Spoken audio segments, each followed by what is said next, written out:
start off with, we want to talk about your popular YouTube series, The Nephilim Looked Like Clowns.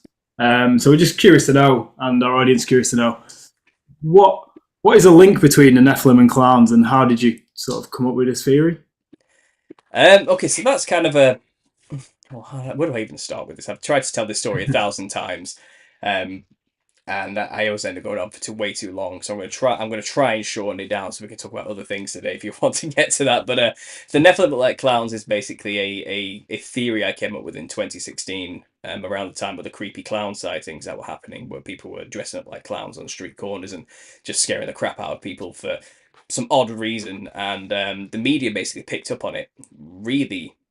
Like they latched onto that idea and rolled with it, and it was happening everywhere, all over the Western Hemisphere, in every country. It seems this Mm. phenomena was happening. And after I saw that, I was already well into my own YouTube channel, into conspiracy research of the occult and all these type of things, to understand that, well, the media doesn't really show you anything unless they want you to see it. There's a purpose behind this, and the fact that every small news station of America was having their own individual events, and then the same for the UK. Every region of the UK was having their own creepy clown sightings. And the fact that they're pointing the cameras at it, I just knew instantly. Okay, there's a meaning behind this. There's a symbol. The clown means something to the people in control, and they're trying to send a message of some kind. And that was my first initial thought process that created the theory basically. And to get to that understanding and to make that connection, it took years of some odd events in my life, which have numerous testimonies about, and then I've told again over and over again, and I'm currently like writing the book on this. But after that moment, you know in 2016, I just rolled with it, and I basically just typed into YouTube and Google, anywhere I could find it, uh Nephilim and clowns, because I understood, okay, so I'd had these experiences through the psychedelic community. So I'd taken things like DMT, LSD, basically every psychedelic under the sun. I was really out there in the past during my edgy teen and late 20 years. Trying to figure some stuff out spiritually. And after exploring these realms and being a part of the communities where they discuss these things in forums, I was well aware that people see jesters when taking these Mm. chemicals. And that was already like always in the back of my mind. I always understood that was a thing, and I had actually seen one myself when I was sober. I had what's called a flashback, where you go back to the DMT realm without having taken anything. And this was maybe a year or two after I had stopped doing it. And I saw one. I saw this enormous black and white jester in this psychedelic realm, and I was back in 10 seconds, and I was like, I don't know what to do with that. I don't know why I just saw that, but there we go. So that was also in the back of my mind as well. I've been doing a lot of research into biblical history for my channel, and learning a lot about the Nephilim and where demons come from, and how demons are the disembodied spirits of these giants that used to exist. And I just, in that 2016 moment, sparks just flew in my head, and I just smashed it all together. And it was kind of like, there's something going on here with clowns, demons, and the Nephilim. There's something odd going on. Why do people see jesters in this realm? And if the disembodied spirits of the Nephilim are in this realm, and that's what people see, they see clowns, and there's Mm. something there. And so I did this cursory glance search. I just typed in Nephilim and clown, and nothing really came up. No one had ever mentioned this before. No one had brought it up or even considered it as a thing, except for one channel, and they were called the Epic Conspiracy. And they hadn't mentioned clown or Nephilim in any of the titles of any of the videos, but they did a video just about the Nephilim, and it was a mock video, taking the piss out of conspiracy theorists. It was like a History Channel mockumentary style video where it was talking about giants in like a condescending, mocking tone, as though it's just ridiculous to even consider it and think about it, that type of attitude. Yeah. So he made the joke that, well, the Nephilim are always depicted with white skin and red hair, therefore the Nephilim are actually interdimensional killer clowns from outer space. And he did a reference to the 80s movie. He was having a laugh, he wasn't being serious. Yeah. But again, that was just one of those things. I was like, okay, so this is it. This is it. This is as far as this has gone with this idea. Someone making a joke, offhand joke about it. But I actually started to roll with it, and here I am, like 45 episodes into a series dedicated to it. I'm about to publish my first book on this, like a 300-page epic, which is just half of what I've got on this topic, which is being published in a month. And it just got out of hand, basically. And it turns out, yes, like not only did the Nephilim have clown-like features inherited from the seraphim, fiery flying serpent, half-angel fathers, but the costume of a clown was also a purposely created thing by secret societies for the purpose of channeling entities, just like ancestor spirit culture worship cultures do all over the earth and have been doing for centuries. They dress in colourful white skin, red-haired features in order to channel spirits from the other realm. And what the West has done is created their own version of this costume, and we call it a clown. But we're not supposed to know that. It's hidden. It's an occult symbol. And I've traced the history of the clown and the invention of the clown costume. And it turns out, yes, a son of a prominent, famous Freemason in the 1800s did invent the costume and dress a famous actor of the time in it and popularized it into the modern day. It was picked up by Shriners and Freemasons all throughout the modern circus in America, and it was adopted into the circus. The circus itself was a creation of Freemasons in order to mimic rituals done in Freemason lodges. The ringmaster, who wears the top hat, is a King Solomon analogue, and he orchestrates the ritual using the ring, just like Solomon did, to control demons, which are clowns in the circus metaphorical setting. So the ringmaster orchestrating the ritual with the clowns is King Solomon using the ring to control demons. It's the same allegorical story, just in metaphor and symbol. And the public paid for it. And these are mass invocation rituals, because I don't know how much you get into this, but secret societies are just continuations of mystery school wisdom cults that go all the way back to the flood, and their practice has never really changed. They just have a Christian veneer more often than not, or even a Muslim veneer if you want to go to the Shriners. But then you realize that the Shriners today control all the circuses, and they all have a clown sect within their own shrines where they dress up like clowns and go to children in hospitals that they run, and publicly it's a bit of fun for the kids and it's for charity, but secretly they are doing what these ancient cultures have done for centuries, is dress like a thing to channel the thing, and we're just none the wiser.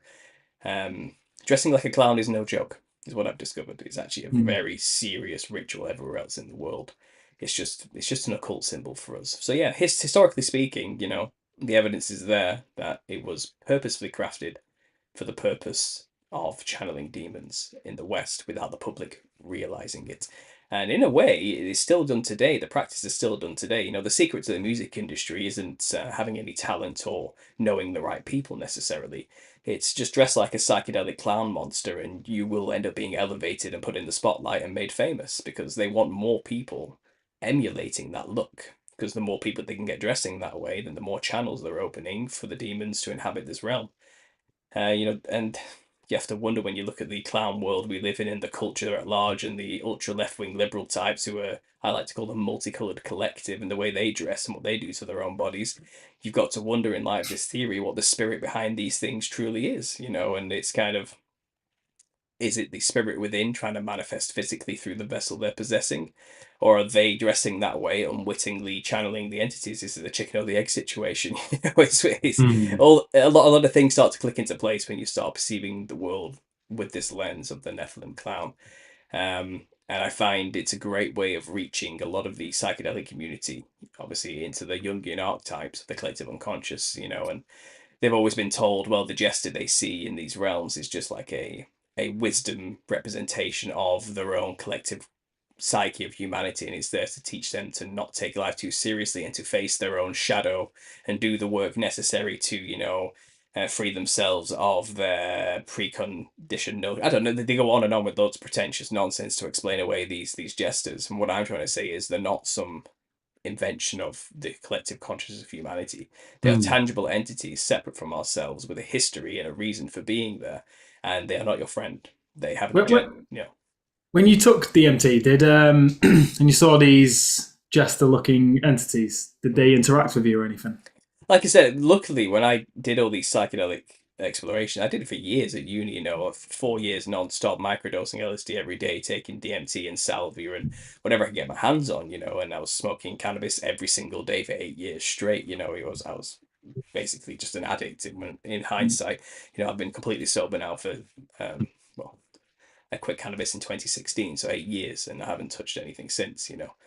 But it's kind of, I didn't see any entities myself during that time, but I did go to these realms and these places where the entities are usually purported to be seen.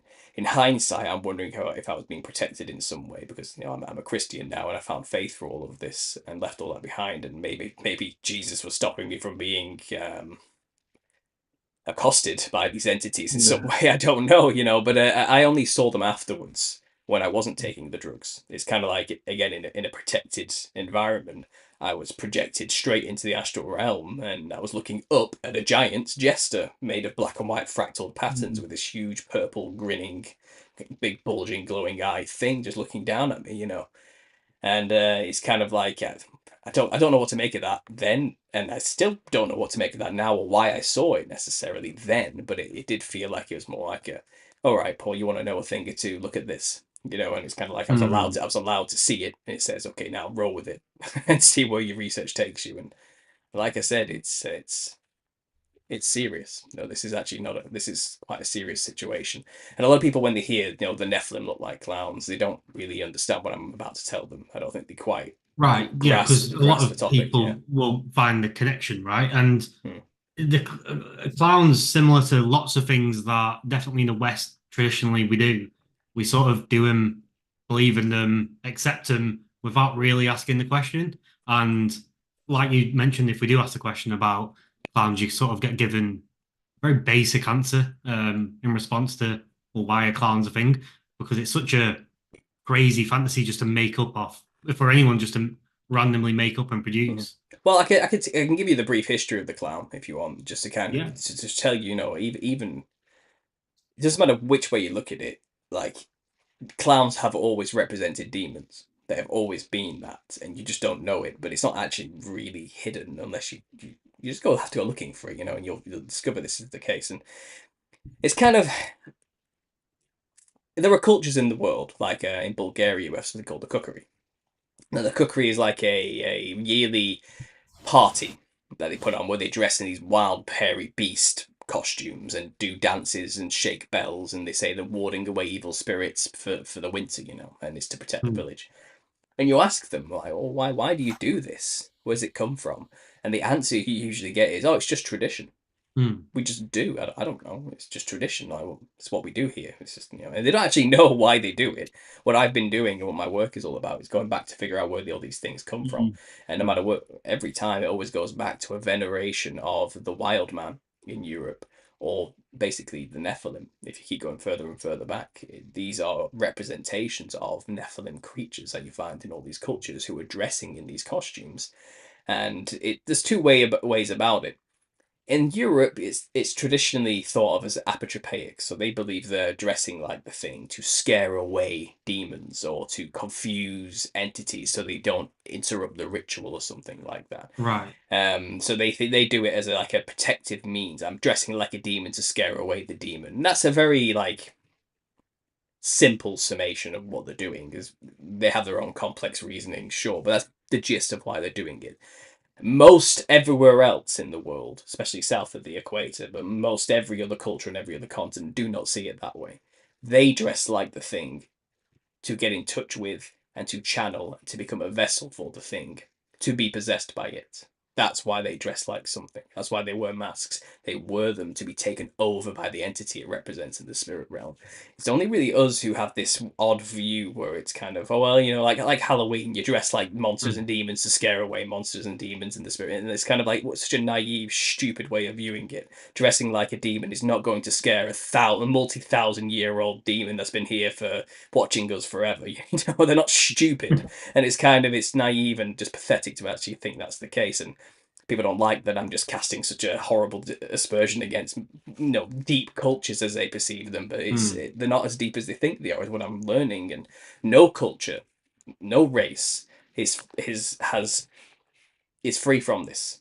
every single culture has been infested by the Nephilim symbolisms in some way, shape, or form, and every country has their own folk tradition, which is usually the oldest tradition, where they're doing this. They're dressing like these psychedelic clown-looking monster things to channel them, or to, in some rare cases, scare them away.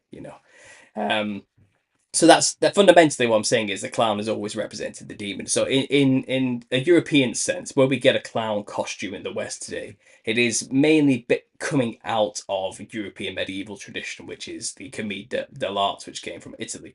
So after the collapse of Rome, there were performers who kind of weren't really allowed to perform anymore.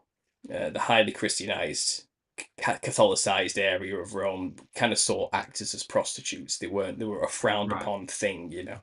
And it became a commodity for like kings at that time to have their own personal jester, because it's kind of rare to see that and have performers, Mm. and only the king could get away with having such a thing. Who's gonna tell the king off? Like, what are you gonna do? So that's where jesters became popular, because these out of work actors kind of were being hired as like personal comedic mercenaries, to perform for the king. And jesters are one thing. Jesters dress in a way that mimics the king. They have a big floppy crown and a scepter, Right. and they're just mocking the king. But clowns are something else. I mean, that's this comedial art movement, which was just an improv troupe, had to travel in Europe and leave Rome, basically. And they traveled for 1,000 years, growing and perfecting the art, and it never changed. It became a tradition that people joined as it traveled, like a traveling circus in a sense, but it was a traveling theatre troupe. And they'd have these stock characters, which were just basic characters, like the soldier, the slave, or the servant, or the policeman and the rich man, and just recognizable characters anybody anywhere would recognize, and then they do quick skits with them.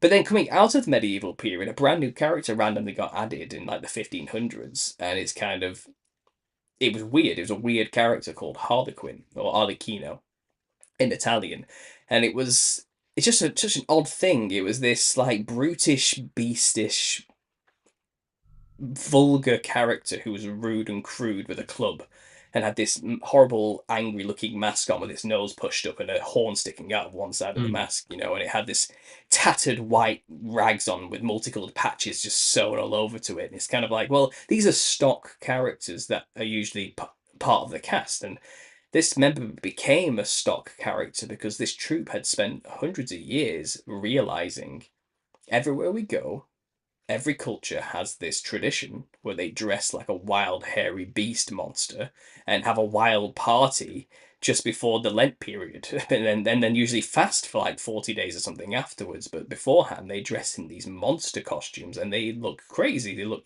beastish and hairy and horned and colourful and psychedelic, adorned in bells and all these type of things.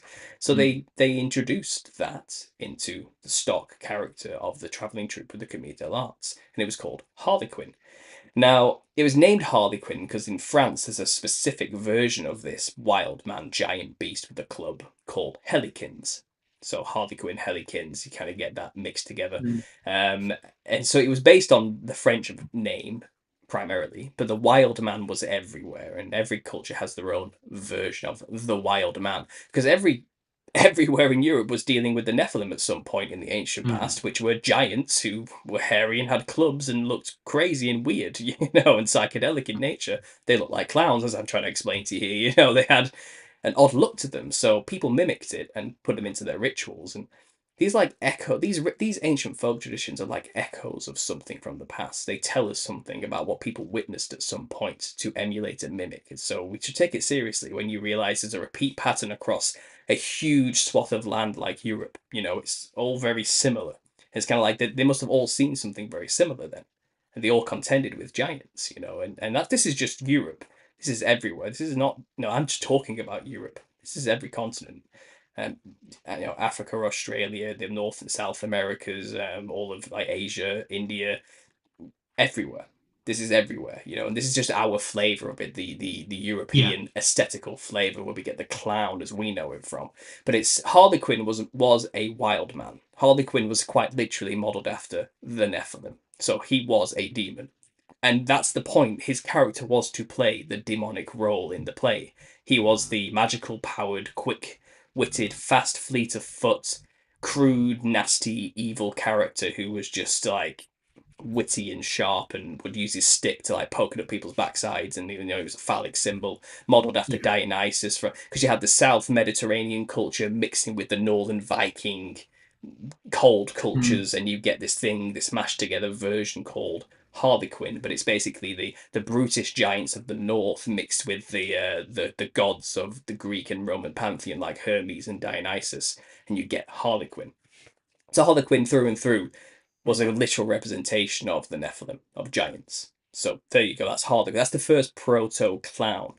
Now, the comedic art movement evolved after the Middle Ages and into the 16th, 17th, and 1800s. Harlequin stopped being so demonic. His costume got tighter, more diamond shaped, the Mm. Harlequins you know of today. And he became more of a fancy lad about town, a dandy, and more witty and clever rather than brutish and demonic. And he was always chasing after the woman, the daughter of the rich man. And that became the traditional shtick.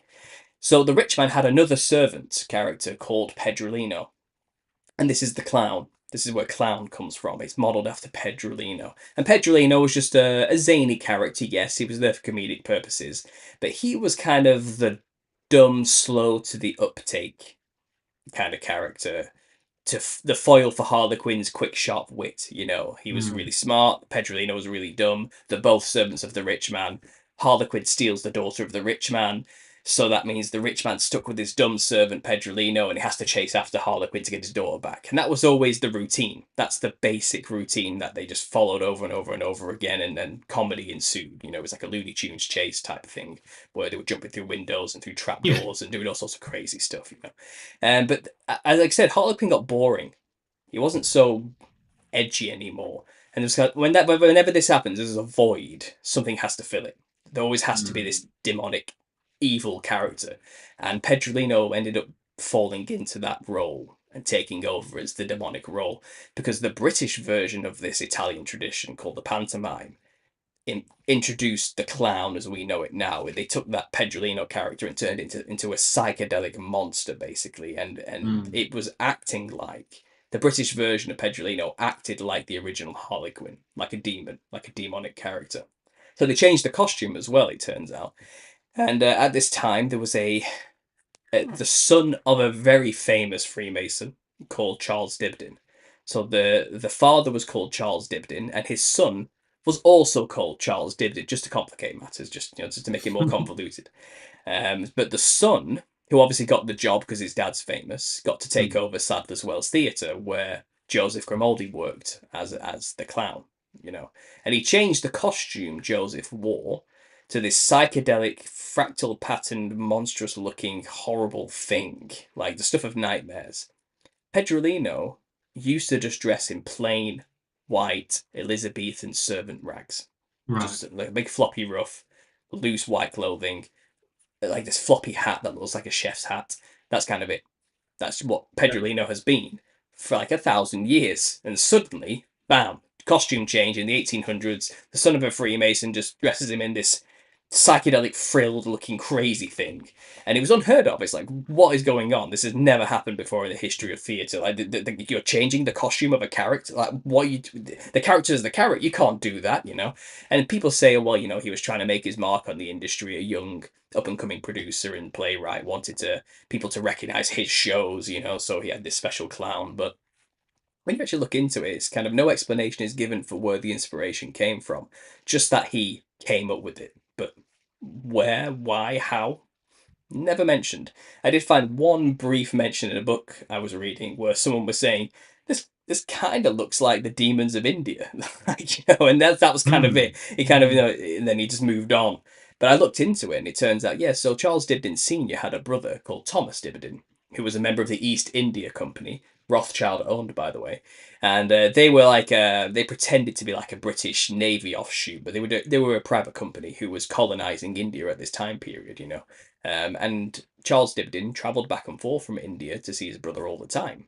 And he was even going to move there actually, but his ship didn't set sail because of bad weather, and he changed his mind last minute. But he was set to move to India. He loved India. He knew India very well. And if you look at the Indian mythos, they have the Rakshasa and the Sura demons, and these are basically their version of wild men or Nephilim. giant man-eating monsters, who are part divine in nature. They were basically quintessential Nephilim story, just their flavor of it, their aesthetical version of it. And you can look at the costume of that clown, and you look at the Rakshasa demons adorning the temples in Thailand. They're identical. He's wearing the same costume that those demons are wearing on that temple. And they're even in the same position in the early artworks they did of Grimaldi wearing the costume with his arms up and his legs spread out. That's exactly how they look on the temples. It's clear as day that that costume is inspired by the Rakshasa demons of India. It's not even like you put the pictures next to each other, you're like, yep, there it is. That's clearly it. That's where his inspiration came from. Why wasn't that documented? Why didn't he write in his own memoirs? Why did Charles Diddon Jr. not say, oh yeah, and I got this from my inspiration from India because my dad's been there all the time. He took me when I was a kid. I understand what these demons look like, and I just copied it. Why didn't he write that anywhere? Because he doesn't want you to know. Because he was introducing a costume that would channel the spirits of the Nephilim onto a popular media of the time, which is the theatre. It's just like the Illuminati music industry today. They take over these entertainment industries and they put on those medias things they want the public to be influenced by. And it was just the same thing in the 1800s through the theatre. They used a popular actor who was brilliant at his job and people loved, and they dressed him up like a demon. So people would emulate him and copy him, and that's what happened. Grimaldi was equated with being the father of modern clowns. He's been given all the credit, but he did nothing to create that costume. He just wore it and performed a really good show. Everyone copied that costume from that day onwards. That became the industry standard for the new clown. And even today, it's still modelled after that. That's where we get it from. It's evolved a little bit. Other clowns have turned up like the August clown or the character clowns like the hobos of Emmett Kelly, but fundamentally it's all based off Grimaldi's costume, which was created by the son of a prominent Freemason who was inspired by the demons of India, the Rakshasa.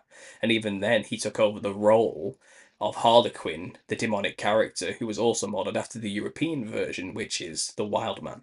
So whichever way you spin it, the clown or the Harlequin, wherever you want to say it began, it was always modeled after a demon. And that's the history of where we get the clown visage from. And they know this, they just, the only reason that confirmed that I'm not talking completely out my ass here, and this is actually something that's valid, is that someone sent me a random link, like not even that long ago, and I've been doing this since 2016, not even that long ago. They sent this random link saying there's an episode of Supernatural, I think it's season 2, episode 6 or something like that, and it's called Rakshasa, and it's about a circus clown who's actually a Rakshasa demon who goes around eating the parents of children who let them into their house. Okay, so they're even telling you the Rakshasa demons look like clowns, or clowns are Rakshasa. Like they were telling you in this thing that was created in what, like 2006 or something like that. This TV show, and it's kind of, they've always known this in the industry, and this is why all pop stars end up dressing like clowns or have clownish features or multicolored fractal patterns or clothing or put really white makeup on with red lipstick or something like that. It's because they are doing the same thing. They are channeling demons for power, form, and fortune and fame. That's like it's a common practice, and so that's the history of a clown. One thing this theory has got me thinking about is a lot of people say children have like a sixth sense or they can detect spirits, and a lot of children are scared of clowns. So it kind of falls in line with that. Perhaps they just naturally have a fear of clowns because they know clowns are shaped after demons. Something like that, yeah. Coulrophobia, which is the fear of clowns, is an odd fear. I mean, it's funny because I've noticed a pattern that emerges with our media. Every year, just before October, just before Halloween, there's always an article released on every single newspaper platform, even in the UK, talking about the fear of clowns and why people fear clowns. And they always do release a new article every year to reinforce why people are scared of clowns. And they tell you it's because of something called the uncanny valley, where it's almost human but not quite, and we're programmed evolution-wise to not trust masks. If we can't see people's emotions and the true eyebrows moving and because it's masked by makeup, we don't trust people. We can't trust them if we can't read their emotions. And the clown makeup is so heavy and so almost human but not quite that you can't gauge people's emotions. That we intrinsically fear that we can't gain a foundation of trust based on that, and that's why we're scared of clowns. Or alternatively, it's a deep-seated built into our DNA aversion to something that was actually a predator of humanity at one point that was eating us. And we just haven't forgotten collectively. Mm. Yeah. It could just be that, because this is what the Nephilim did. They subjugated all of humanity. They became the kings and rulers of all civilizations. They became the culture builders, and they were working on behalf of their parents, who were the angels who were in rebellion against God, who created them to begin with. So they were like the physical kings and foot soldiers residing over humanity in the physical realm, while the angels were above them, watching from the spiritual realm, orchestrating all of this. You know what I mean? And it's like they were all in tandem together, and the angels were knocking about physically too. Prior to mix with humans and make all this mess happen. So it was an absolute shit show in the antediluvian age. It was a mess, and people were being eaten by giants. It says clearly in the Book of Enoch that once, at first, they were heroes. These were mighty men of renown. Look at that! Look at these things. They're huge. You can look at them. They're killing monsters for us. These things are these things are wonderful. Thank God they're here. Great, amazing. The angels did a wonderful thing, and then they kept growing, and then the food humans grew wasn't enough for them anymore. Mm. They ran out. And then they started eating the animals, and then the people. And they kept Mm. growing and eating, and they had insatiable appetites, and they were full of pride and hubris. They thought they were the best thing ever, and they deserved to rule over humanity. And humans, how dare humans even think they could consider anything better than we are? We are part angel, we are gods among men. It's kind of, they were not good people, if you can call them people. They were, whatever they are, they were not good entities, and they were our predators. They ate us. So I don't think humanity forgets something like that. When we see an echo of that in the clown image, I think naturally there's something deep inside of us, like a collective memory that's like haunting us. It's like, stay away. It's a predator. And it's funny because even Mm. the clown makeup, you quite often find them having a slit down the eye, don't you? Clown Mm. makeup, like a big Yeah. two black lines. Slit pupils are specifically a predator trait. Only Right. predators have slit pupils. It gives them a clear vision on a horizontal plane and like a Yeah. pinpoint focus. You'll find prey animals like sheep have horizontal pupils because it gives them a broad view of the plane for predators. But Mm. predators have a narrow view because of the slit, because they're in hunting mode. Prey have a wide view, eyes on the side of the head, so they can see predators coming, but predators' eyes straight forward, and pinpoint. And so when we see clowns with slit pupils, they're telling you, and through the makeup symbolically, that's a predator. That's something you should be scared of. It's eyeing you up, you're food to this thing. And the whole clown makeup of the modern day, everything about it is a tongue-in-cheek reference to the Nephilim features. The Nephilim had pale white skin. It's not the most common description anywhere you can find it, even biblically speaking. Noah was born with extremely white and red skin and golden glowing eyes and hair. And his father, Methuselah, was panicking. And he was like, it looks like one of the sons of the angels. So they're telling you there, the sons of the angels, the Nephilim, had white skin and big glowing eyes, okay? Like Noah did. Noah wasn't a Nephilim, he was just a set apart human who was about to repopulate the earth. So, he had some divine properties about him. But Mm. then you can infer from the father's reaction at seeing Noah, the Nephilim probably had these features too. So we know they had pale white skin. And wild red hair is another extremely common descriptor. The City Ka of the North Americas were a tribe of giants who cannibalized some of the natives there and went to war with humans, and the humans ended up winning in the end by smoking them out in a cave called Lovelock Cave and setting fire to the entrance where they were residing. The bones were found and said to have red hair, or still encased all over them. They would, and the orally tradition wise, they'll tell you, yeah, they had red hair and white skin, and like they ate us. They were like cannibalistic monsters. They were brutal and horrible things. And anywhere you go, that's the most common descriptor. But they also had psychedelic patterned skin. They weren't, maybe white was the base, but they also seem to have colours running through them in some odd depictions. If you look at the depiction of a gorgon, for example, in Greek mythology, now, a Gorgon is said to be the offspring of Echidna and a sea god called Typhon. Now, Typhon is literally a primordial serpent god that comes out of the sea. So that's a seraphim angel. Okay, it's a fiery flying serpent. And Mm. Echidna is a half woman, half snake. Now, it says in the book of Enoch that women who mated with the angels became sirens. So Echidna is a siren. Echidna is a daughter of Cain who was changed in order to mate with fallen angels. She was a siren, but used to be a human. So Echidna, an ex-human siren mating with a primordial fiery flying serpent sea god, created the Gorgons, among many other monsters, by the way. Like, she's called the mother of monsters. She created all of them. Cerberus, the three-headed dog, the Chimera, the Hydra, who you cut the snake's head off, it grows. She's apparently gave birth to all of those things with this other god, She was a very valuable asset to the angels, it seems, because they gave her a golden palace underground to live in to keep her safe. Because she just kept popping out monsters for them. She was just like a broodmare for monsters or something like that. I don't really know. But the Gorgons, the three sisters, were basically half human, half snake hybrids. And you know Medusa, the typical snake-haired woman.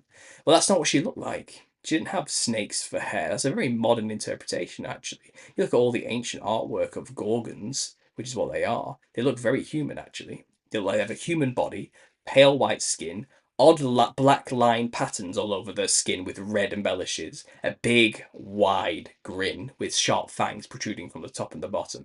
And her hair is red locks.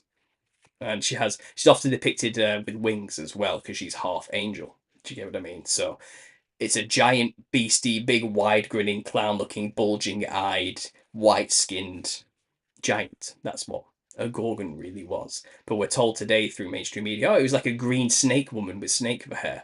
No, that's not what the Greek artwork shows whatsoever. That's not the case. That's just not true. But again, wherever you go, the Nephilim have white skin and red hair, and that's the base of a clown. That's the base of a clown. Like that you embellish from there and you create new features. Like I said, at the slits, well, you got reptilian eyes then, so they were half reptile, half human. So that's another nod and a wink to them. Sometimes they have big high brow ridges in black painted on them, and then they shade that in with blue or something. When the actor then closes their eyes, it looks like they have huge blue glowing eyes, because that's what the Nephilim had, big glowing wide bulging eyeballs. The clown makeup makes a big wide smile. It's because the Nephilim had big double sets of teeth, wide serpentine snake-like mouths. A snake can dislocate its jaw to eat its prey. It's likely they inherited this from their fathers, which were dragons, giant snakes. So it's likely the Nephilim too could dislocate their jaws and eat people quite easily, and that's why they had this, a typical jester, big wide mouth, that's the Joker, isn't it? Or you've got the red clown makeup.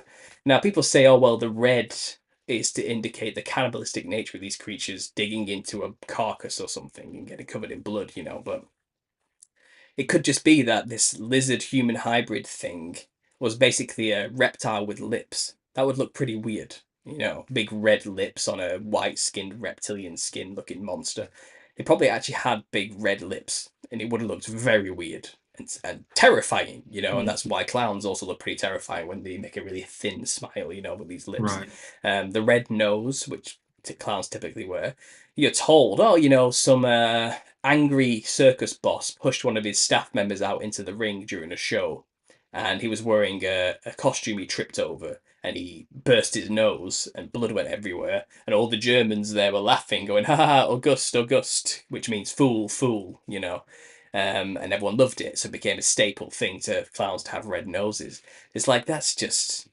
No, that's not what's going on there. That's a cover story, I think, of some kind, because no one can even pinpoint when that happened or who the performers were. No one really knows, It's just one of those myths that got passed down through time. Or another story is, oh, it's to mimic drunk people, And to this day, a lot of August clowns are named after alcohol, like rum and plum wine and things like this, And when people drink a lot of alcohol, they get red noses, and it's kind of like, well, that's actually a myth.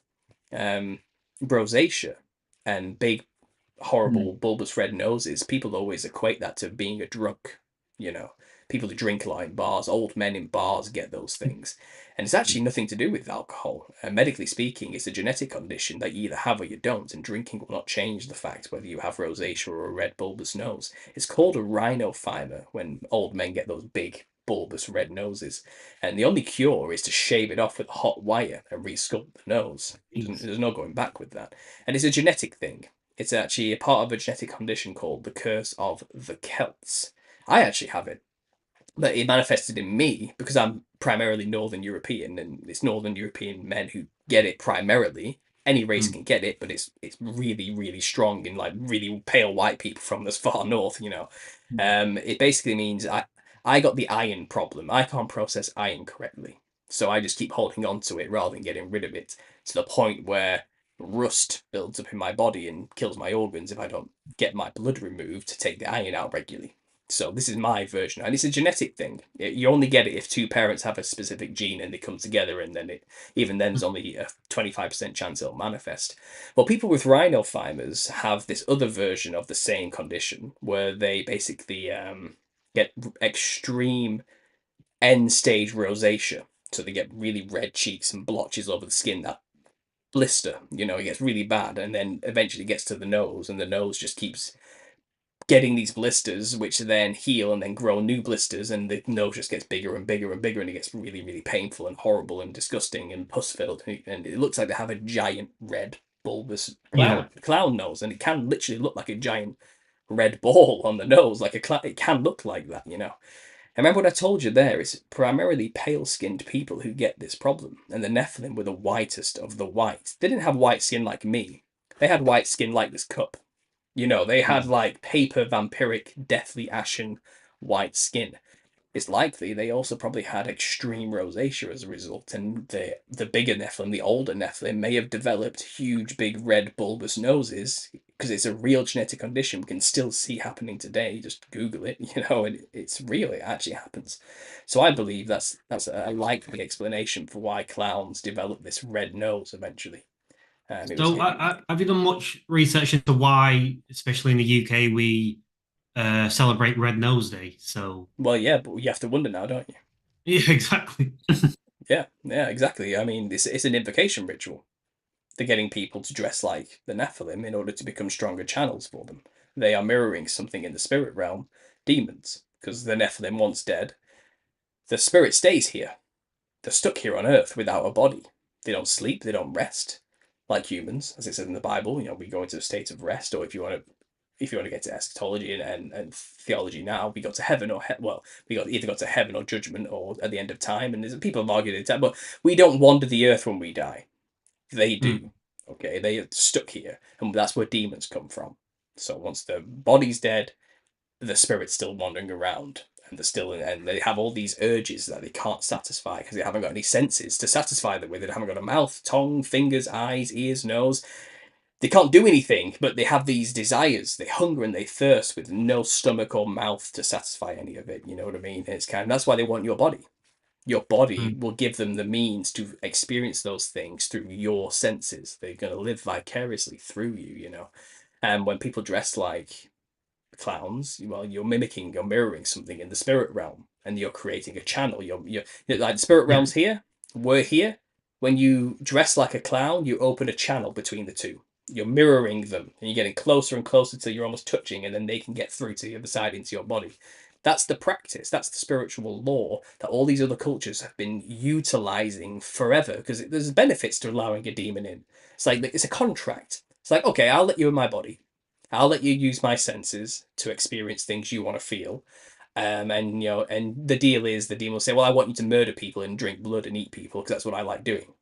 And the guy will go, okay, I'll do that for you. I'll eat people and kill people and drink blood because you want to taste those things and feel those things and feel the power and get all that back, that you used to have. But in return, I want wealth, power, I want the strength of 10 men, I want the ability to read people's minds, I want you to tell me what they're thinking and whisper in my, you get stuff for it. There's a contract, and that's what these people do it for. And to get in touch with a demon and contact with them, they dress like them. So just because we're ignorant of this law doesn't mean we're immune to the law. It's kind of because we're a highly Christianized part of the earth, the Western Hemisphere primarily, we kind of have this authority over them that they're scared of. We could evoke Jesus at any moment, and then they're like in trouble and they have to leave, and that's not good for them. So they try and keep themselves hidden. They've convinced us they don't even exist. Like atheism is the prominent thought now in the West, and it's kind of they're working hard to make sure that we don't know they're inside of us and using us. So they mythologize themselves. They say they're not really there. It's not real. It's all made up fantasy, whatever. But no one else around the world believes that for 1 second. They know full well what they're dealing with, and they've been making contracts since forever. This is what secret societies are doing. They're working with them and making contracts and making deals and gaining power and strength and influence, and it's again, that's why it's used so heavily in the music industry. That's why the most famous people are the ones that look the craziest, because they're channeling, and you see the patterns emerge once you realize this fundamental truth. And so the Red Nose Day, they're just opening up more channels, and the public is none the wiser. Ignorance of the law doesn't make you immune to the law. Yeah. Yeah, you definitely see, as you've stated in the media in Hollywood, it's they've normalized it. So yeah, and definitely in the music industry, you see some of these. You would measure them as successful, like from the amount of people that go to the concerts, the amount of wealth that they have. But they're usually the people that are dressing up, as you might want to call them, clowns, because they are dressed up like funny-looking people, and they're also making everyone else dress up. Their sort of audience dress up in the same way. So it's pretty much everywhere you look. If you go onto YouTube and look at some of the biggest celebrities out there, you're going to see some rituals going on in the concerts. And I've seen it with people like Rihanna, Beyonce, those sort of big characters, where it's almost as if they're not hiding some of the rituals that they do at the concerts anymore. And because the audience are so ignorant to it, they look past the crap that's coming up in front of their eyes. Because I think it was on a Beyonce, I think it was a Beyonce concert. She had like Satan, literally the word Satan flashing behind her, and everyone was just cheering and having a great time. Well, there is like an externalization thing going on right now. They are slowly revealing themselves to a less Christian audience than ever, because religion's kind of falling to the wayside, and most people don't understand there's even a spiritual world around them, so they think it's just being edgy and cool. But you'll notice a lot of musicians, Taylor Swift is a good example of this. They're actually introducing soft witchcraft to people, and they I think she was actually selling witchcraft scrying mirrors on her website to young teenage girls, and it's kind of they're introducing the occult to people, so they'll be more readily open to the Nephilim if they reveal themselves one day, and they will, and they would like it if people knew they existed and accepted them, because you've got somewhere like Africa, huge continent, many countries, many different cultures, but primarily they all kind of have there's Islam and then there's Christianity there, the oldest traditions or the folk traditions in the African countries, and they're all kind of the same thing as ancestor spirit worship. And you'll find in the places where ancestor spirit worship in Africa is the mainstream common belief system, which everybody in the surrounding tribes believes and follows, the demons are out in the open. They're not hiding. They don't have to hide. They're manifesting in people and talking to people, and like people are communicating with the demons openly, and the crowd, the whole village is gathered around to watch and listen, and see what we can get from it and this type of stuff. It's kind of, and the demons aren't scared of being so visible and obvious, because they know no one here is gonna cast me out in the name of Jesus, because it's not good when they get cast out of a body. They end up wandering in dry places, it's described, and they hunger and thirst, and they don't like being in the astral realm. It's a horrible place to be stuck. It's chaos. It's insane. Like we're lucky when we take DMT. We all have to spend about 15 minutes there, and then we're back. But they don't get to go back. And I couldn't imagine an eternity in there. It's hell. It's insane. They can barely hold on to themselves. They're constantly merging with other consciousnesses and entities stuck in the same realm as them. They have no sense of self or borders. They have no body. They probably gone insane, and laughing manically like a jester or something like. And they look like jesters when they do manifest, with the psychedelic craziness to them and the big wide smiles, because that's what they look like when they were physical. But yeah. Anyway, I'm rambling a bit. Sorry. Go on. I'll let you carry on. No, you've done a good explanation. So yeah, you've said a lot, and it's been really, really interesting. I've got quite a few questions now. Go. So with the Nephilim, the Nephilim that wandered the world as giants, do you have any research on sort of their remains and what happened to them? And I think I've heard theories of the Smithsonian covering things up. Yeah, but that's basically it. That's the story. If Okay. you look back to the 1800s, the early 18 mid 1800s, the newspapers are full of articles of people talking about giant skeletons have been unearthed, especially in America. A lot of mounds were being excavated that were around there, and they were just full of giant skeletons. And we're talking like 7 foot to like 15 foot here. Like we're talking a huge range of sizes, but taller than average humans anyway. Odd Hmm. sizes, and Yeah. all of them have vanished. And you'll find these were reputable archaeologists, that were in these articles. These were of the time. These weren't like crazy fringe people who were trying to get attention. These were like reputable archaeologists saying, I've unearthed these bones, and telling the local newspaper, and these names you would find cropping up were actually well established doctors of archaeology, But still, the Smithsonian would always rock up, take them, and no one would ever see them ever again. And you'll find at the time there was a takeover of management of these institutions, and he was pretty strict and cruel and a proponent of evolution, and these bones don't fit into that narrative. They can't be here. Okay, they don't fit into the narrative that he believed in. And it seems like there was a quite literal effort to rebury the things that were unearthed and destroy, and we don't have any evidence anymore of these giant skeletons other than the hundreds of newspaper article clippings spanning a 50-year period in the 1800s where people were just continuously unearthing giant bones. Hmm. They must have run Okay. out. They must have got them all or something because no one's digging anymore. But if we kept digging, we'd probably find a few more things. People have speculated, oh, well, these giant bones we've been finding, they call them dinosaurs. But that's not what they're really finding. They're finding the femur of a giant human or something like that. They say he was a giant lizard from millions of years ago instead, but what he really was giants that were roaming the Mm. earth. You have to remember according to the stories and what we've got from the Book of Enoch, the giants, the original OG half angel, half human giants, not their children who were like a quarter angel or an eighth angel and their grandchildren. The original giants, the biggest ones, which were like the size of mountains, they grew to Hmm. be like titanic sizes, like you couldn't even fathom how big these things were, They all killed each other in battles for power. And that was a punishment for the watchers who created them, the angels who created them. God said, because you've done this, you'll have to watch your beloved ones, your children, kill each other now. He's going to turn them against one another. Because they weren't very smart, from what I'm gathering. They were quite full of pride and hubris, and Hmm. you couldn't Mm. tell them anything. They wouldn't learn anything because they thought they were so brilliant. But so they quite quickly started killing each other off over stupid things. And it's kind of the angels had to watch that happen. But what's to be said of their children and their children's children? The the Nephil, the Eliud, and the Elio, as they were called. They doesn't say that they were killed necessarily, so they probably stuck around. And then the flood came, which wiped out a huge proportion of the remainder. To be honest, after that, um, so we know there's many sizes of Nephilim going down from the original giants to their children, which got smaller with each iteration. And you think about these giant bodies just lying on the ground, the size of mountains.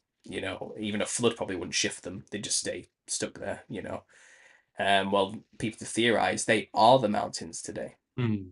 Mm. and their flesh has petrified. It's turned to stone, which does happen. It happens quite quickly, actually. There's plenty of evidence to show that, people like you can petrify flesh very quickly. You can find foots that are turned to stone in boots today, because and you can find these things, and it happens quite fast. Even trees turn to stone eventually. There's the Yeah. petrified forest out in the desert somewhere. I can't remember where it is, where the tree branches have clearly turned to stone. And you find like what's he called? Is it Mud Fossil University is a great channel out there showing a lot of this stuff, and he's basically going around the earth just showing you these mountain ranges, and he says what you're looking at there is like the veins in meat when you see these rock formations, and he's showing you like cross sections of human organs zoomed in, under a microscope, but then he's showing you this rock formation over here, and it's identical to how like the cross section of a liver looks or something like that. You know what I mean? And it's kind of what we call boulders and stones, and the whole science of geology is basically just a farce. You're looking at the petrified organs of titans that are just strewn everywhere, but the land's just covered in them. And Mm. so there's that. If you want to find giant bodies, you don't have to dig for them. You're probably walking on one. It's that type of thing, So there is that as well. But then the lesser 7 foot, 8 foot descendants that went down, well, they're actually an issue we're still dealing with today, And like I said, the city car, the oral tradition of the Paiute people in America who contended with these cannibalistic giants, and then there's the Duwamish people as well who also dealt with the Nung Nungs, who were another version of this on the American plains. Well, these are oral traditions, so we don't know how long ago it was exactly, but it's got to be in the relatively near future where these things were around pestering the people, because there's one woman going around to this day doing visits at universities and talks as a native of America, and she has given to her by a great great great great grandfather, passed down through the generations, what's called a mourning dress, and it's quite literally made from the hair of a giant that was scalped and killed, and it's just this red shoal thing that they were, and it's red hair. The giants' red hair. So they killed the giants, took the hair as a reward and a reminder, and passed it down through. So there's loads of evidences that it's got to be relatively recent that these things were still around, and made it through to the other side of the flood. And we know they made it after the flood because it even says in Genesis there were giants in the earth in those days, and also after that, when the sons of God came into the daughters of men and bore offspring, mighty men of renown. So, and we know again the early, the in the book in Numbers and Deuteronomy, they're dealing with giants in the lands of Canaan after the flood, and God sends his people Israel to kill them, to get rid of them, wipe them off the face of the earth, get rid of this parasite that is destroying everything, and take those lands back in my name, and they did. Well, and then they lost them because they didn't finish the job, and it became an absolute mess. So clearly, I reckon I've postulated that while these giants who seem to camp in this place, once they started seeing humans just wiping them out, one place after, just roaming through the lands of Canaan, just destroying tribes of giants. Don't forget, a tiny human the size of a grasshopper against this thing, somehow killing them. Like, I think a lot of these giants were like, "I'm out of here." Clearly, God's on their side. We have no chance. How are they killing us? They are. That's funny.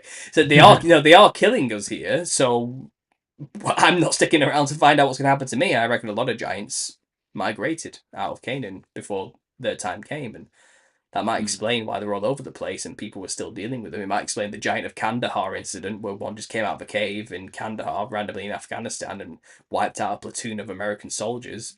And well, I think he got two of them before he was put down. And it only got put down because they concentrated a shit ton of firepower into its face until eventually it just collapsed, But people have been contending with these things in the modern day too. So yeah, what happened to the bodies and the bones? Well, it's just the cameras aren't pointed on them, but the evidence is there that they're still around, and the bones were found and just taken away and destroyed. And you might even be walking on them, like I said. So there's many answers to that. But there we go. Have you done much research into why the theory of evolution was pushed heavily rather than what the Bible teaches? Yeah, well, there's lots of reasons for that.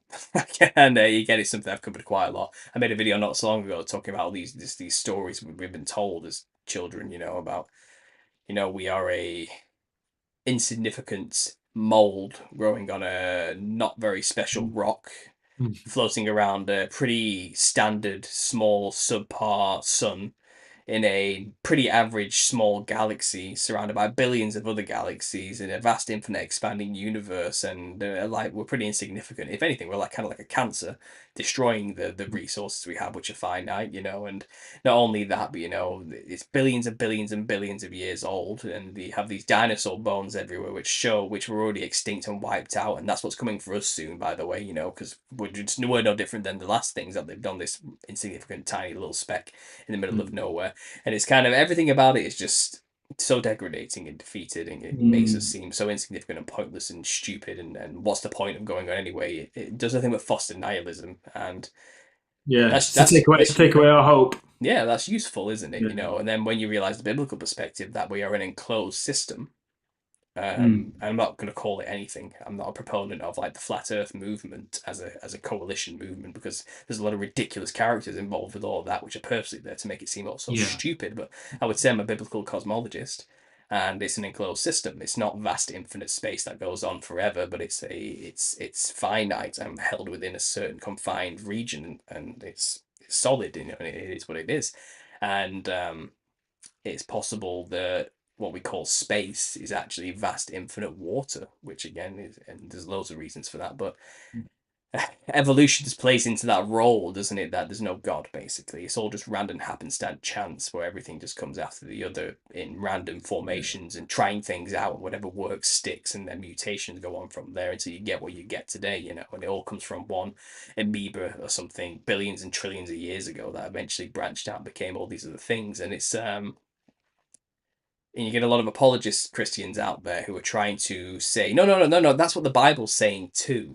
You know, the Bible also says evolution's real, you know, and it's that's how God did it, you know, and it's kind of, no, it doesn't. It says God created everything in a very short amount of time, instantly, all at once, basically, you know, with the word. He spoke it into existence. And if you actually look at the laws of the universe, there's evidence for that, quite clear evidence. Entropy is a huge red flag, because entropy proves that everything is in a constant state of decay. Nothing's getting better. Nothing's evolving. Everything is constantly degrading. Everything is getting worse all the time, forever. Okay, and nothing's getting better, you know, and evolution can't exist in a world where that's actually a natural, unbreakable law, because evolution tells you things get better and more evolved and advanced throughout time. Right. But that's not the case. But what that does prove is that God spoke everything into existence instantly, all at once. Everything just appeared and then slowly starts to decay and get worse over time. Doesn't just start as nothing and then expands and gets better. That's not the law. That's not what actually happens. Science has told us that, you know. And it's not like science inherently is a bad thing. It's that there are agendas out there to make us believe certain perspectives because it benefits the controllers in many ways. And again, evolution is just very, very, very useful to remove God out of the equation. But it's just a fable. It's just a fiction. There's no real evidence for it, like they say. There's evidence for macroevolution. We can see that environment affects the way kinds change, you know, and in short periods of time.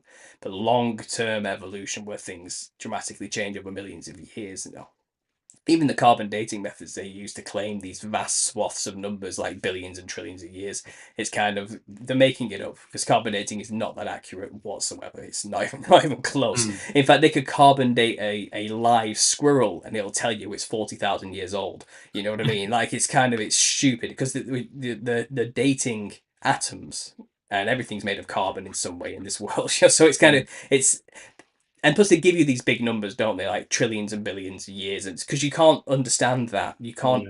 We don't process that kind of stuff. You know, it's magic. They're messing with you. You know, because you know, I'm not going to question that because it's too big of a number for me to question. I don't want to seem I don't want to sound stupid. But I think in this day and age now, I think a lot of us are starting to just be sick of the institutions and the lies. And I think we're getting to that point now where we don't care if you ridicule and call us uneducated or stupid. I went through the same school system you did. You know, I've learned the same things you did, and I'm still coming to these conclusions. Not because we're stupid or idiots or didn't understand the math. Like, I believed it just as you did for many years. It's because there are other answers and you just haven't looked at them yet. That's what it's come to. And I think things are changing. I think there's people like you talking to me right now to discuss these ideas, and you're just down the road from me, from what I believe. So it's kind of, you know, it's happening even in the local area, you know, and with platforms like this and more people discussing these ideas, I think the mainstream narrative, the illusion that's been pulled over our eyes, is shattering before them. And you know, I would purport that the truth is in the biblical perspective in the history, and I think I'm proving that through obviously my Nephilim research as well. But I hope that explains the evolution thing to best of my knowledge. But you look into it also, and all the characters involved with creating the theory of evolution and dinosaurs, and they're all suspect as hell. The whole thing is suspect, and it falls apart quite quickly when you realise that these were people a part of specific societies who had an agenda, you know. So it's like when you look at when you're a kid, when you're a child, like 3 years old or whatever, the two main things you get pushed is spaceships, planets, and dinosaurs. And they're the two main things. Like, you go and get pajamas, you go and get stuff for your bedroom walls. It's all dinosaurs or space. So even just questioning that and being like, well, is that all? Like, if you look at the amount of propaganda that we get in general, everything around us is pure propaganda, left, right, and center. So when you start breaking it down to, it all starts when you're a kid, just before school, you get implanted with this stuff into your mind, and then you go to school already semi-believing that these things are true because you had it up on your wall Mhm. since you was a young child. No, yeah, it's insidious. They get you when you're young.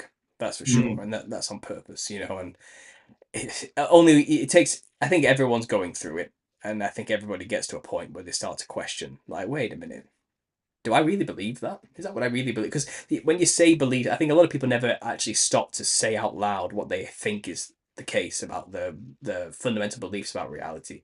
I don't think anyone's ever really stopped during the 9 to 5 grind to seriously have the time to ask themselves that question, like, what do I actually believe? And when you start telling the story of dinosaurs and evolution and space and the planets, and you actually start listening to it, it sounds absurd when you actually start saying it like out loud, and it's kind of like people always argue in the alternative cosmology community. It's like I'm on a spinning ball in space. Do you know what I mean? When you actually think about that, have you ever spun a ball and seen water stick to it, or do you see water flying off it really quickly? You know, and Yeah. it's kind of, but it's so grand of a lie.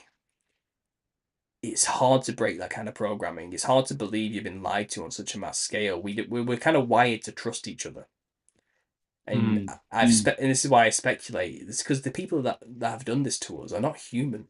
Like the spirit behind it is not human. They're anti-human. Like that, and because humans, real people, trust each other, and they trust that people Mm. are telling them the truth. And the ones that are lying to us on such a grand scale, then whatever's influencing them cannot be human. Like it's something else, you know. And this is why people struggle so much to accept these lies, and why there's usually a process they have to go through to get to the truth. And well, it's a horrible, long, painful process of shedding the lies you've been told, you know, and coming to terms with the truth. You have to come to terms with the truth. It's not something you can just embrace instantly. It's hard. It's really Right. hard, you know, and it can take years for some people. Mm. And the process usually sadly involves losing friends and family and all sorts of things, because you can't keep your mouth shut about what you've learned, you know, and Right. you sound Yeah. crazy to them too. And it's kind of and I have a series on my channel called The Truth of Therapy Sessions, and it's a podcast I do, you know, and I get people on to discuss their journeys to waking up, because it's the same story, and it's a sad story, you know, because people do not want to know, and those who, it's kind of once you see it, you can't unsee it. So Mm. you suddenly believe all these things, which you know are crazy to everybody else, but you want your loved ones to know it too, because you don't want them to be deceived. So you go out there trying to tell them, and you end up just ranting and stumbling over yourself, saying all these things all at once, because everything Yeah. connects to one another. And you realize it's 2 hours later, they haven't said a single word, and you've just chewed their ear off nonstop, and they're looking at you like. Am I gonna have to section you now? Do I have to go call somebody? It's kind of, and then you lose friends and family quite quickly, you know, and they start no Mm. one's not you start, you don't get invited to parties anymore. It's that type of thing. Like, and a lot of people aren't ready for that. They aren't ready to realize that the people they love the most and who are closest to them are rejecting them, or going to, So, you what know. was the reception that you had with your theory that you've gone over with us today? Did it take a long time to get that theory out to the people close around you, or did he still? Oh, my family know I'm crazy. I don't care. And there was like, is that what Paul's doing these days? Whatever, you know. And they've always, I've always been an artist. I've just always been that guy. So they're not really surprised that I'm doing this, and they still love me either way. It's nothing new to them, you know. I'm quite Yeah. lucky in that respect. But I did lose a lot of friends along the way. You know, Mm. a lot of people. Even someone I would consider my best friend, who I grew up with from childhood, has completely cut me off, and they did it in like a slow way. Just it's a slow fizzle, you know, and it's to the point where when I invited them to my wedding, they said, "I don't even want to go. I'm not bothered. Oh, wow. Don't worry about it." And it's kind of like, I didn't realize it got that bad, you know. But it's kind of, Mm. it comes with the territory, unfortunately. And it's not like I don't go around telling people this stuff in my day-to-day life. I don't really talk about it, and I keep it to the channel, you know. And people want to find out what I want to do, then go and have. I learned my lessons years ago. You know, I don't talk about this in public to Mm. people unless they ask. If you ask, I'll tell you. But other than that, I'm just a normal guy to everyone. And I do normal things and think about normal stuff. I'm raising a family, I have a home, you know, and I do everything else everybody else does, you know. And I tend not to talk about this with my loved ones and family because I just know where they stand, and I know it's kind of fruitless. And they know what I believe from years ago. If they want to talk about it, they can ask. And that's Right. all. Yeah. Yeah. That's all I can do now, you know. And Mhm. this again, I have another series called Tips for Truthers, and it is little bits of things I've learned along the way and how to communicate these things better. And you have to remember the truth is a weapon, okay? And people don't like it when you start brandishing a knife in their face. They get defensive, you know. And that's how you should handle this information. You should handle it with delicate care, and you should be careful with it. You know, you don't want to hurt anybody. You don't want to. It's a loaded weapon. You know, you don't want it to go Yeah. off in somebody's face. And you know, you look like an unstable maniac when you go around brandishing a sword all over the place. You know, you've got to be careful, like, and you have to be aware of how people are going to perceive you, and you've got to choose the time, you know, and you've got to learn when the right time is to talk about these things. And I've got a whole series dedicated to that. And again, I think, it's hard to like, remember now, but yeah, I've got a lot to say about from it. my experience, it's a skill that comes with time. Yeah, That does, and how I manage it, like, because a lot of people don't want to talk about it, but if I say a couple of probing things and see what their perspective is on that, then I know sort yeah. of where to stand, and I'll say a little bit more, then a little bit more, and then I'll know if we've gone a bit too far. Yeah.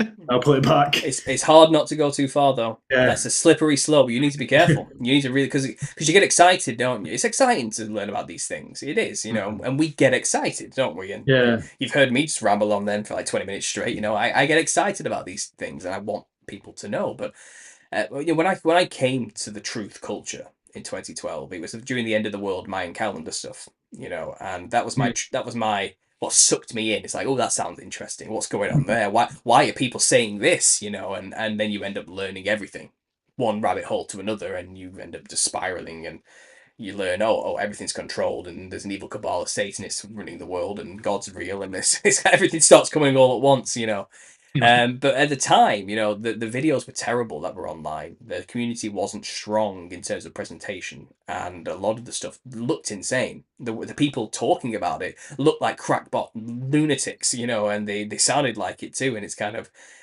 I knew, even though I could gauge the information from it and see past the person saying it and not judge the information based on the messenger, you know, most people can't. Most people look at the person saying the stuff and they gauge whether the information is valid based on the person. Do they like the person or not? And this is a sales technique. This is like a sad truth of even just like when it comes to selling stuff. People don't buy products, they buy the person selling the product. They buy you know. And when they see somebody out there who looks like they haven't showered in like months with dreadlocks and some crazy like camo gear shirt on, just rambling and raving in front of a whiteboard about some scribbles they've got, you know, and they're like just saying all these crazy things, people look at that and go, subconsciously they'll go, I don't want to end up looking and acting like that guy, Right. so I will ignore the information he has to share. That's That's the programmed into us, though, right? We're programmed to believe a guy in a suit on TV. Exactly. That's who we need to believe. There's a game here, unfortunately, you know, and when I started my channel, it was my intention was to change the presentation of this information. It's because what was out there works for some, but it's not working on enough people. It's not good enough. It's not. It was not good enough, you know. And I'm not saying I'm the guy who's changed everything, but I had my input. I did my thing. I have my style, you know. And today it's far better because there's many more people better than I with more production skills and technology, you know, experience than I've ever had in this type of thing, who are creating really quality, high production value content now, showing the truth, you know, and it's reaching more people because of that. And I'm happy to see it. I am. Yeah, it's because like when the pandemic came across, there was a lot of people with the relevant skill sets to put these high quality production videos out there. They were sat at home, sort of twiddling the thumbs, thinking what's actually going on. And it was when I saw a big spike as soon as all them sort of people woke up. That's when all of the that's when YouTube changed and YouTube just got full of millions and millions of videos talking about theory after theory after theory. And obviously the podcasting blew up, and now people have a chance to, like we are, sit down and actually talk through these theories rather than just watching a video and moving on to the next one. We can sit, relax a little bit, have a conversation about it, and truly get to understand where your theories come from and what your theory is about. That was missing, like, what, 5, 10 years ago. That was completely missing from, well, YouTube in general. Yeah, well, people were scared of each other, and people didn't know who to trust a long time ago. And I think a lot of people were like still in the realm of, well, there's just this tiny group of people on the internet making these videos, telling us crazy theories and ideas, and there wasn't much of a solid community then. Like I said, and it seems like after 2016 there was a bit of a huge shift, obviously with the election of that time as well. And I think people technologies were getting better. Social media was becoming much more prominent and powerful as well. And I think it connected people in a huge way, and that has made it grow to what it is today. Instead, the podcasting community blew up big time, and it's actually around 2018 when I had to leave YouTube. I worked at Aldi at the time, and I'm not going to say the location, but it's the one around the corner from you. I was the manager there, and Right, nice. yeah. So there's that, and yeah, for 5 years I worked there without my YouTube channel because they told me you can't have that channel and be a manager. You can't do it. Because the stuff you're talking about is so controversial. If any of the staff members complain about you or get offended, we're not going to be able to defend you. Because you're talking about things that are too controversial, and you could offend the staff, and the company is not going to defend your standpoint. So either you get rid of the channel, or you step down and become a store assistant again. And I wasn't willing to do that. I just got the job, and in a moment of weakness I'm not proud of, I capitulated and stepped down and shut the channel down. So for 5 years I wasn't producing anything, and I was watching, and I watched the truth community kind of stagnate. A lot of big names in the Christian sect just died, disappeared, especially with what happened in 2020, onwards. And the Gnostic influence started, and New Age influence started to take over the truth community, and it was sad, And I had this clown series which other people kept alive, like Conspiracy Auras, and he shared my theory on his channel and said, I got it from this guy who just disappeared. That was me, and it got to the point, where I quit that job because I had enough. It's like, I'm not a manager of a supermarket. I'm a conspiracy theorist. Yeah. So I just quit the job and went hard into my own business, a photography business with my wife, and and it's working, and it's supporting me and my family. And since I've got back into this in 2023, I think the community has got so much better. And I think there was a huge lack of Christian perspective voices, which were really strong when I joined. From the 2012 to 2016 period, there was a strong Christian presence in the truth community, but then it seemed to just die. And I mean that literally. People died. Like voices just disappeared, and people put on ventilators and stuff like that. I'm not trying to name too many names. People know what I'm talking about, but I think there's a revival right now. I think there's like this new wave of truth of cultures coming about, and I think people are sick of the satanic Luciferian New Age perspective, trying to tell them that they're a god in the truth of movement. I think people are seeing through it all, and I think I don't know where you guys stand on the Christian thing, but it's my opinion that that is the truth, and that's what we're living here, and that's where it's going. And I think we're seeing a huge revival of that. I think people are craving the truth to the point where no matter what I did, and I wasn't raised a Christian, no matter what I did with my research, it always led to that. It always led back to that truth. God's real. Well, the big thing which I see is when you're looking at in the West, we're completely just taken over by Hollywood, movies, music, all the entertainment, all the distractions. But all the people that are just had their minds set on these celebrity idols, and what I think is happening, and what the way I look at it is, I find it hard to idolize. I find it weird to be honest that you idolize a person for singing a song on a stage. And what I'm noticing is more people are noticing that these guys that are standing on the stage and girls and in these movies, whatever's happening doesn't feel right anymore. Definitely since the 2020s. I mean, the early 2000s was massive for the entertainment industry. but suddenly we feel like we're at the other end of things where we've enjoyed it all, and now we're sort of sitting back and reflecting on it and looking at it, thinking, actually, what is going on here? Because this is getting really weird really fast, and it's Yeah. like everything's just sky rolling into just a weirdness, and because it is so satanic, and more and more things come up that crop up, and you're like, whoa, that was a bit weird, or Hmm. a person who's been a bit weird will crop up, and you're a bit like, oh, that's a bit strange, and it's all connected and interconnected, and it just puts you off the industry as a whole. Yeah, that is true. They are being overtly satanic these days with the symbolism everywhere, especially musicians. It's getting ridiculous. They're all dressing like the devil and doing horrible satanic things. I mean, what the hell was that painting that the king just Oh released? You know yeah. what I mean? It's kind of like it's.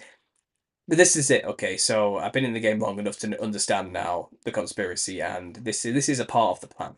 Okay, they're externalizing the hierarchy for a reason. Okay, they want us to notice all the Satanism everywhere. That's actually the end game plan, is to get us to get so fed up and sick of the overt evil that surrounds us, the obviously hubristic, in your face evil, that we rebel, revolt, and then they'll offer us the solution, and that Mm. will be a new a new paradigm, and it'll be the Luciferian doctrine. Okay, so it's the same doctrine, it's the same worldview, it's the same thing. It's just the light version. So Satanism versus Luciferianism, it's darkness versus light. It's that type of thing. So out of the darkness into the light is a very common Freemasonic saying.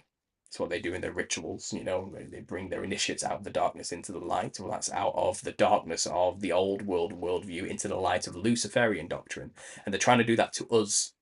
Okay, they're doing the same thing to the public. And to do that, they want us to get so exasperated and sick of the evils of the world that we demand something else from our leaders and from the power structure.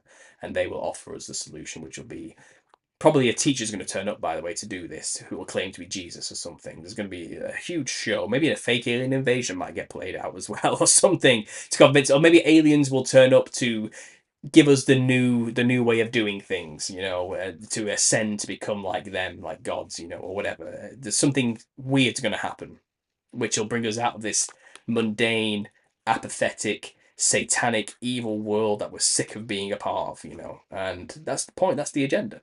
They're playing that game Mm. on us, and they want us to be sick of, and they want us to expose the evil satanic Illuminati, because they're doing it on purpose.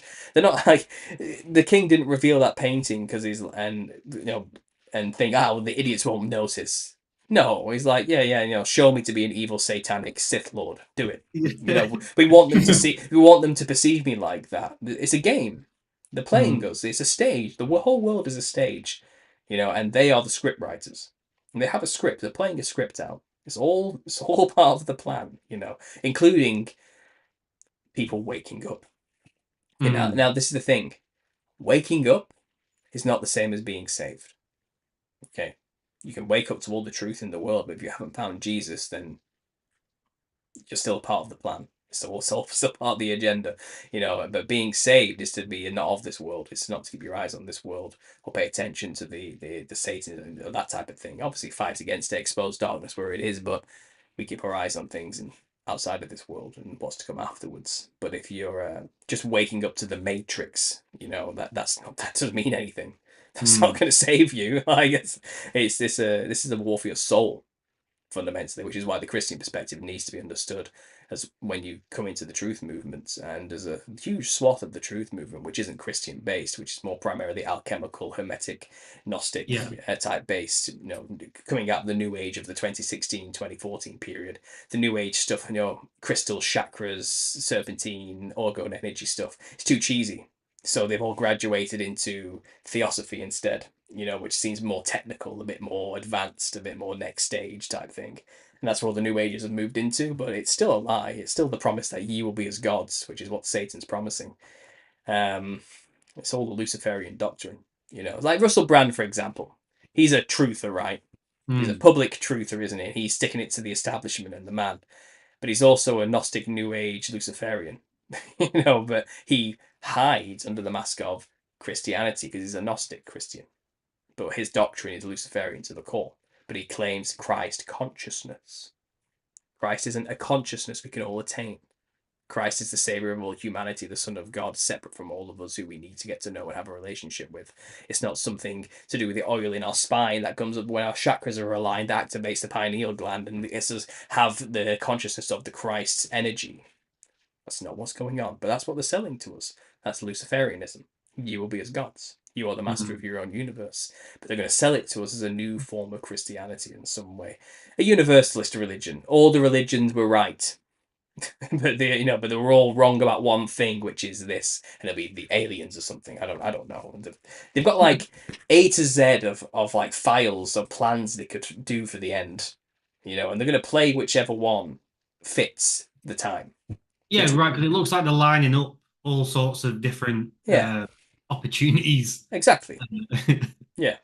And And we're in the game of finding out what those potential plans are, so when they do choose one and roll with it, we're not going to be fooled, and we'll be able to be a light in the darkness and explain clearly what's actually going on, because it's going to be a time of confusion. People are going to be very confused about what's actually going on, and they're going to be believing a lot of lies, and therefore doing things they wouldn't ordinarily have done if they had understood the truth.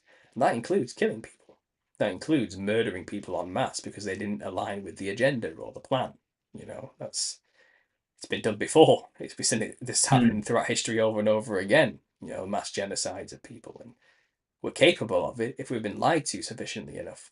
And that's what they're playing at here. There's a game, and I also have hope though that a lot of people, the cat's kind of out of the bag. I think they're losing grip. Yeah, I think they're losing the grip, and there's a lot it of sort of feels that way, right? That they're struggling a bit with what's going on, but yeah. Again, you don't know what they've got in the back pocket. That's the other problem. There is that they probably have a big red button they could press at any moment just to let's just start again or something like that. I hope they figured it out. Beep, let's just do it again and see if hopefully they'll figure it out this time. Right, Maybe yeah. I don't know, and again that's what I guess wild speculation. I think God's in control fundamentally. I think we give them too much power sometimes. There's this theory going around that we might be in the little season of Satan, and to understand what that means, you have to have a basic grasp of a lot of theology, but it's basically saying, the prominent thought process is that Jesus is about to return and we're about to go through tribulation. This theory basically says that already happened thousands of years ago. We're living in the little season of Satan right now, after a millennial reign of Christ, which went on for 1,000 years. And we call that the Dark Ages today. But it wasn't the Dark Ages. It was a time where Christ physically ruled on earth for 1,000 years. And it was a beautiful time where all the amazing buildings and architecture were built that we call Gothic architecture today and Romanesque architecture.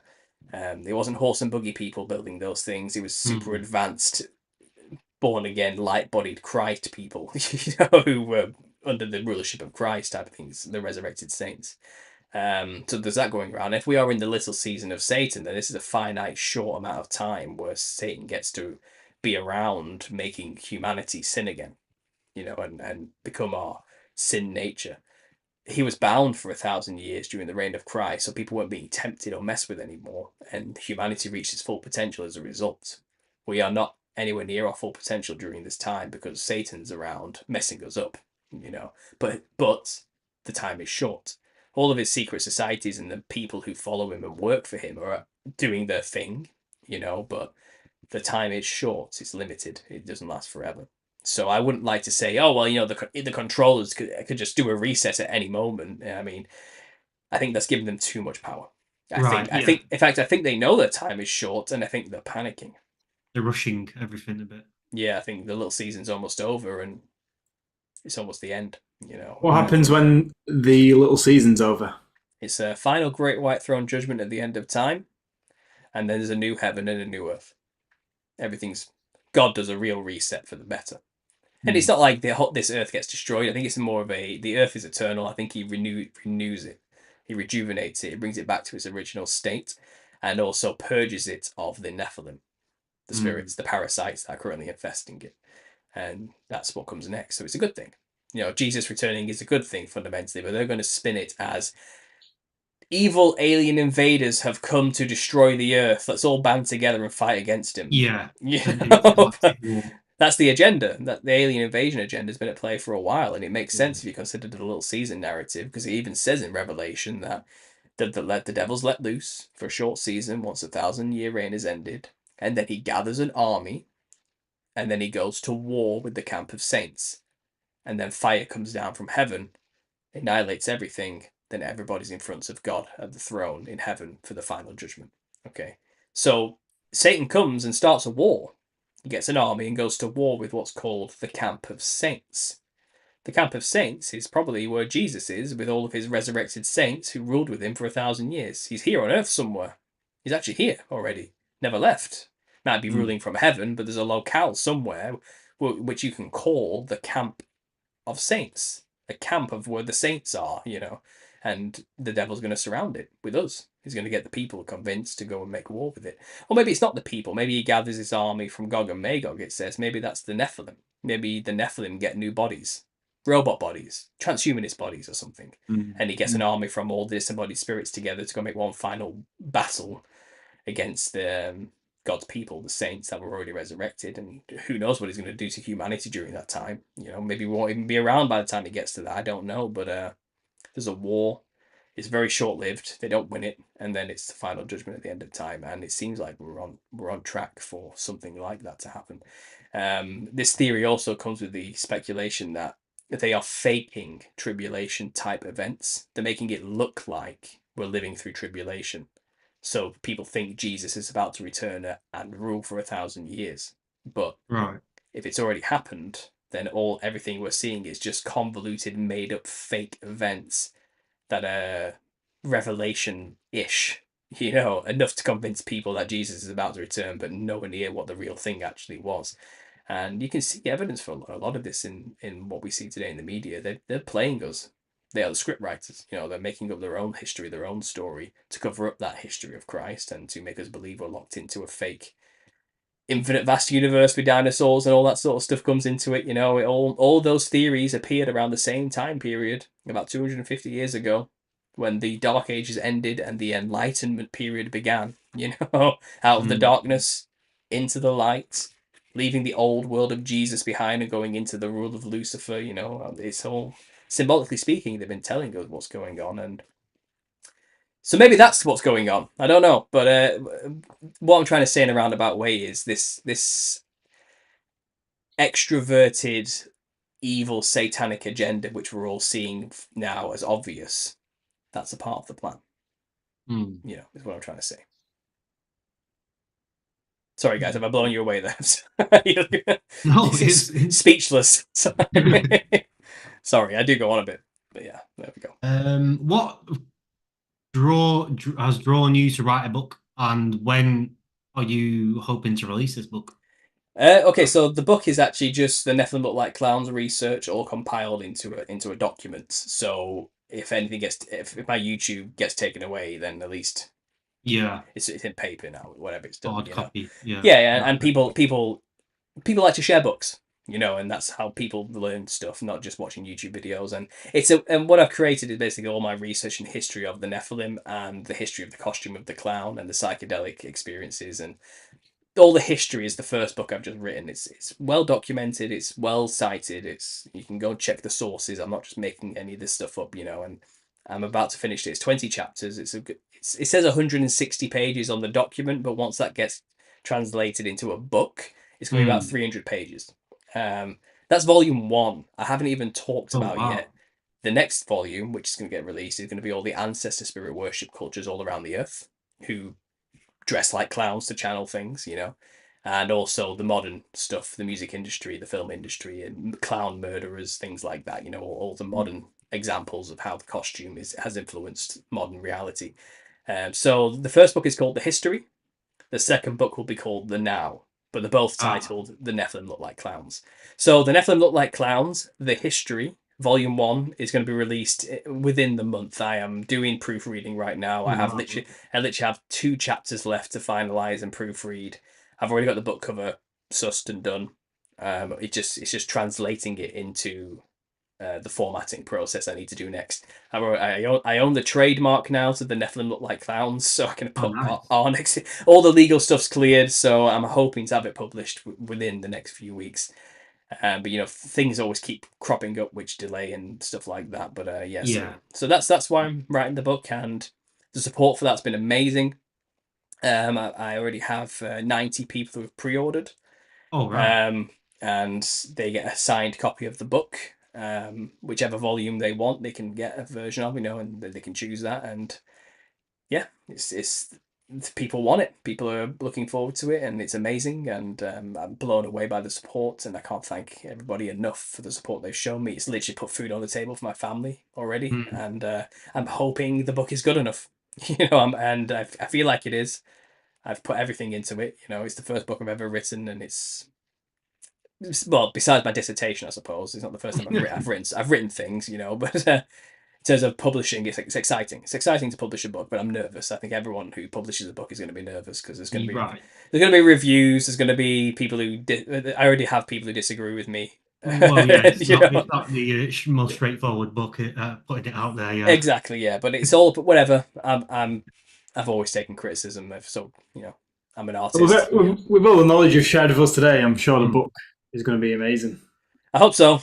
I've been editing for the past 2 days. I usually Monday, Tuesdays are my days in the morning to just spend 4 hours just to get into it, and I can taste it. It's no window. It's almost there. I know it's just. I know it's going to be published in no time, and I'm like, it's bubbling up now. Kind of like, oh, okay, here we go. Where can people go to pre-order it? The pre-order system was actually done through GoFundMe, so I have everybody's. They sent me their address and details and which book they want, and I've got all that on my own document. Okay, nice. So out of the 90 people who donated, I think 16 want volume 1, and the rest are waiting for when the book's finished, volumes 1 and 2 combined. Oh, okay. Do you know what I mean? So it's things like that, and I'm going to personally order the book, sign it, and then send it out to the address they've given me. So I've done that personally.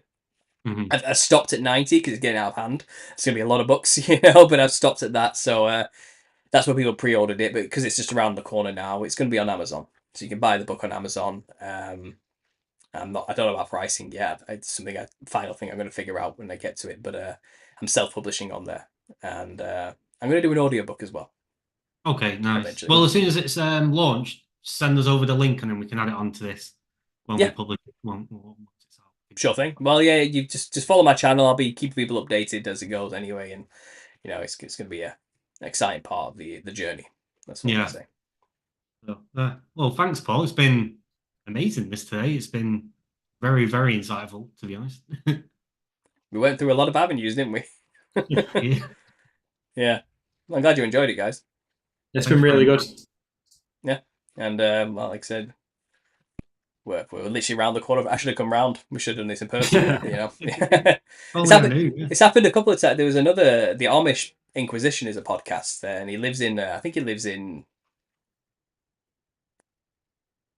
think he's in the same city. I think he told me he's in the exact same city. So it's odd that this keeps happening. Like I keep meeting people who quite like. I didn't realize there was anyone in the northwest region of England that even thought about these things. You just don't realize it. And because you go out and have these conversations with people locally, and no one's slightly interested in continuing the conversation. I think it shows, doesn't it, that you don't know who's thinking about these things. It's more common. And it's like you were saying earlier, when you go out, you're a different person. You are a normal guy who lives a normal life and talks about normal things, and that's just the habit that you have to have when you go outside. Or people are going to think you're crazy, and people are going to run away from you. Well, yeah, exactly. But I think, like I said, hopefully that's changing. I think these, like I said, talks like this are showing that more people than you think believe what you believe. And that's the beautiful thing about having these conversations, right? Is we wouldn't have connected if it wasn't for YouTube and these communities that are out there. So thank God for them, and let's keep in touch. Yeah, absolutely, guys. Again, I'm more than happy to do this again. Just stay in touch with me, and we'll do this again sometime. I'm definitely up for a round 2 on this. Yeah, 100%. I've got way more questions that I wanted to go into, but we'll save them for next time. Absolutely, guys. Yeah. No problem at all. Thanks for having me. All right, Cheers, Paul. Bye now.